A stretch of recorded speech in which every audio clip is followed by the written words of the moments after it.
Hello, আসসালামু আলাইকুম। ডালিউডের অবিশ্বাসকে খুবই বাজে একটা প্রস্তাব দিয়েছিল কিন্তু রক্ষিতা নিপুণ। শেখ সেলিমের রক্ষিতা নিপুণ অবিশ্বাসকে একটা খুব বাজে প্রস্তাব দিয়েছিল। এখন অবিশ্বাসের চরিত্র নিয়ে যারা কথা বলছেন আপনাদের জন্য ওই পয়েন্টটা নিয়ে আসি।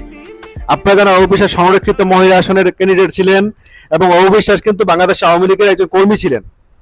অবিশ্বাসকে বাংলাদেশ মহিলা আওয়ামী লীগে একটা গুরুত্বপূর্ণ পদ পাইয়ে দেওয়ার জন্য এবং অবিশ্বাসকে সংরক্ষিত মহিলা আসনের নমিনেশনটা কনফার্ম করার জন্য রক্ষিতা নিপুণের পক্ষ থেকে অবিশ্বাসের জন্য একটা প্রস্তাব এসেছিল। প্রস্তাবটা হচ্ছে এরকম যে অবিশ্বাস যদি কম্প্রোমাইজ করে তাহলে অবিশ্বাসকে রক্ষিতা নিপুণ বলেছিল যে অবিশ্বাসকে মহিলা আওয়ামী লীগে একটা পদ পাইয়ে দিবে এবং সেই সাথে সংরক্ষিত মহিলা আসনের এমপি হিসেবে মনোনয়নটা কনফার্ম করে দিবে। কিন্তু অবিশ্বাস কিন্তু কম্প্রোমাইজটা করেনি। প্রস্তাবটা কিরকম এসেছিল জানেন? আওয়ামী লীগের খুবই গুরুত্বপূর্ণ একজন নেতা, খুবই প্রভাবশালী একজন নেতার সাথে অবিশ্বাসের সম্পর্ক তৈরি করার কথা বলেছিল এবং অবিশ্বাসকে তার সাথে তার মনোরঞ্জন করার জন্য এবং তার সাথে কোঅর্ডিনেট প্ল্যান করার জন্য তার সাথে ব্যাংকক ঘুরে যাওয়ার জন্য একটা প্রস্তাবনা অবিশ্বাসের কাছে রেখেছিল। কিন্তু অবিশ্বাস কিন্তু মোটেও সেই প্রস্তাবনায় রাজি হননি এবং অবিশ্বাস নিজের শরীরের বিনিময়ে দলীয় পদ পদবি এবং সেই সাথে সংরক্ষিত মহিলা আসনের এমপি হতে চাননি। এবং অবিশ্বাস তারপর থেকে কিন্তু অবিশ্বাস এবং নিপুণের মধ্যে দূরত্ব বাড়তে থাকে। ইতিমধ্যে আপনারা সবাই জানেন অবিশ্বাস এবং নিপুণের মধ্যে কিন্তু খুব ভালো একটা বন্ডিং ছিল এবং চলচ্চিত্রের প্রথম থেকে এই নিপুণ এবং অবিশ্বাস একসাথে কাজ করেছে।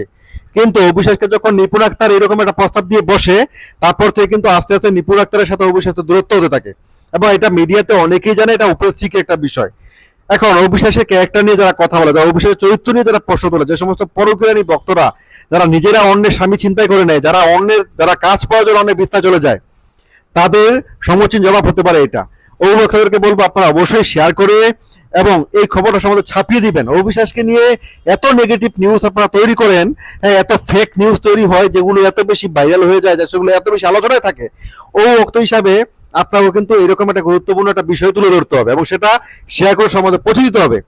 অবিশ্বাস যদি চাইতো যে অন্যের বিছানায় যে কাজ বাগায় নিতে হবে বা অন্যের সাথে সম্পর্ক ভালো করে, হ্যাঁ, কাজ করতে হবে, তাহলে অবিশ্বাস অনেক আগেই করতে পারতো। কিন্তু অবিশ্বাস কোন অবস্থাতেই এরকম কোনো কম্প্রোমাইজে অবিশ্বাস যায়নি বন্ধুরা।